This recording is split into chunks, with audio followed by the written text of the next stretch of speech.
Entiisa ebuutikidde abatuuze b'e Kaamutuuza mu Gombolola y'e Bukulula e Kalungu ku luguudo oluva e Kampala okudda e Masaka Bas ebadde ewenyuka obuweewo bw'etomedde Lukuulana ebadde efiiridde ku mabbali g'ekkubo abantu 9 ne bafiirawo mbulaga. Ekiro kya leero saa 6 gw'ekiro tufunye akabenje akassa abantu baffe 9 akuliko n'omwana omuto.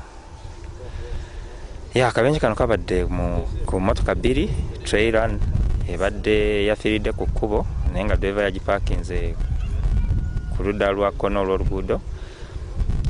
Basi ebadde eva e Kampala ngedde Kanungu nga ya company ya highway buses ezze n'egiyingirira emabega okakana abantu baffe 9 nga bafudde naye nga akabenje kano kavudde ku vigisa ekimama. Driver wa bus abadde adduka kuba bw'otunuulira oluguudo lumuwoninga wano talina kuddukirawo mu maaso waliwo zebra crossing waliwo akamulaga nti alina kuvuga speed 5 naye abadde adduka ensonga eresaka. Abantu abalala 16 bo baddusiddwa mu ddwaliro ekkulu e Masaka nga taasibeewo taasuleewo yali ku mimwa so nga abantu abawerako bagenze n'ebisago ebisaamusaamu.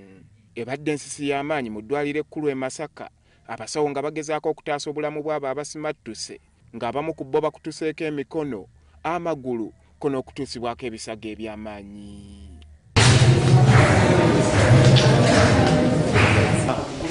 Driver ndowooza yabadde yeebase. Bwe yabadde yeebase yazuukuse nga yayingidde dda mu baasi. Omukusala bw'ati nze ninkwata anaza siiti nga mbuukeyo wano entebe nenkwatirayo wano olaba wano. I have even have internal bleeding here wano. Okuvaayo nitaasa obulamu bwange ningenda wano bbali. Nze badde mpoota mu Kampala nga nakaweza emitwalo yange 5 nga nyine emigugu nga nyine enduboota zange z'ensuubula nga nzireeta eno nga njagala kuva mu by'okupoota nsooke nkolere waffe. Byonna abasajja kye bakoze bayingidde dda mu buutu nga tuli side. Nze nabadde nga sirumirwa bubi nnyo nga guno omukono gwe gunduma ne bayingira mu buutu enduboota nga bazeetika ng'emifalasi yonna nga batwala.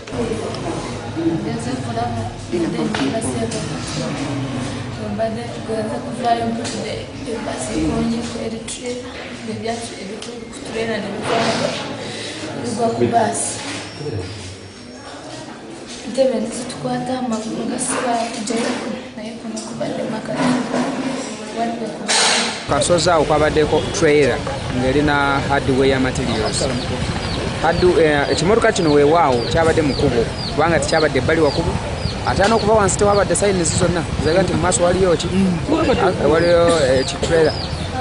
Tuuka wano we twatuukidde driver yagenze okuba nga ali ku speed ddala era ng'esuse nnyo nnyo. Yamaze okusuka bw'ati nga tuvudde mu kikono agenda kwambuka ne yeekanga emmotoka eva mu maaso nejja. Emmotoka bwe yavuddeeyo ng'eri ku speed nayo ono nga naye ali ku speed n'alowooza emmotoka eno okugisala nga takyasobodde n'agitomala n'ayingira trailer okutaasa okwoneera eyabadde eva eno ate nga netakyasobodde okusiba kubanga yabadde ku speed ennyingi ddala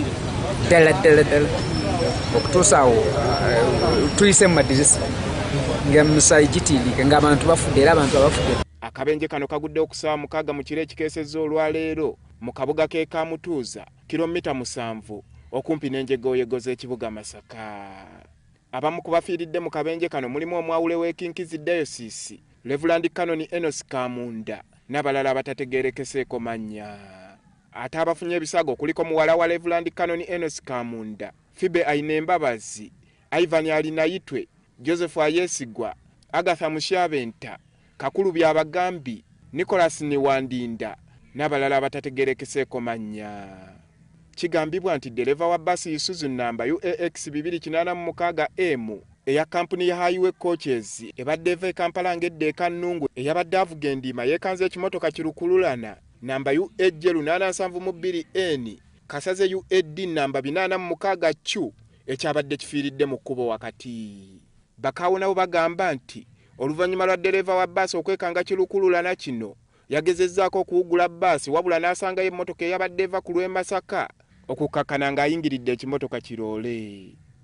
Akulira polisi y'ebidduka e Masaka ASP Hassan Sekalema akakasizza okufa kw'abantu 9 mu Kabenje n'ategeeza ng'abalala 12 bwe babuuse n'ebisago eby'amaanyi ng'era baddusiddwa mu ddwaliro ekkulu e Masaka.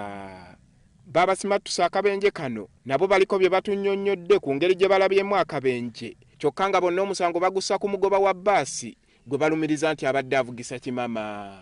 Emirambo gitwaliddwa mu ggwanika ekkulu e Masaka so nga abafunye ebisago nabo bali mu kujjanjabibwa okw'amaanyi.